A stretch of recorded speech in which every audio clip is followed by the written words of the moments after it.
നീ അറിഞ്ഞ ഞാൻ പെട്ടു. നീ തീർന്നടാ. നീ എന്താ ആലോചിക്കുന്നത്? എന്റെ മനസ്സിൽ ചില പ്ലാനൊക്കെ ഉണ്ട്. നീ വേഗം കാണിക്കേ. ഇങ്ങനെ പേടിക്കലടാ ആണുങ്ങളെ വില കളയാനായിട്ട്. ഞാൻ പൊട്ടിക്കാൻ പോകുന്നു. ഇപ്പൊ പൊട്ടിക്കും. അതിലൂടെ കൊണ്ടു കെട്ടിയ പണ്ടാ. ഓവർ സ്മാർട്ട് ആവുന്നല്ല, ഗതികേട് കൊണ്ടാ. നിനക്ക് എങ്ങനെ സാധിക്കുന്നത്? എനിക്ക് ഒരൊത്തും പിടിയും കിട്ടുന്നില്ല നിന്റെ കാര്യം. നിനക്ക് പറ്റൂലേ, കളഞ്ഞിട്ട് പോടേ. കാലം കുറച്ചാലും ഇപ്പൊ ശരിയാക്കാന്ന് ചിലച്ചോണ്ടിരുന്നാ പോരാ. എപ്പൊ ശരിയാക്കാ ഒക്കൊന്ന് ഇപ്പൊ പറയണം. അങ്ങനെ കൃത്യമായിട്ടൊന്നും പറയാൻ പറ്റൂല. അപ്പൊ പ്രശ്നം ഗുരുതരമാണ്. കണ്ണു തുറന്ന് നോക്ക്. അന്തരീക്ഷത്തിന്റെ മട്ടും ഭാവവും മാറുന്നത് കാണുന്നില്ലേ?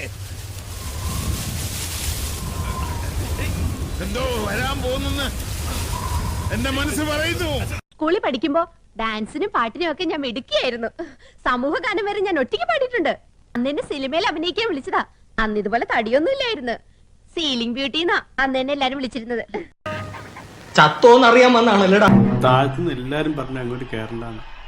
കൗതുക ലേശം കൂടുതലാണ്. വായിൽ നല്ല നോണയൊന്നും വന്നില്ലടാ. ചേട്ടാ അപമാനിച്ചേ ഞാൻ പോയിക്കോട്ടെ.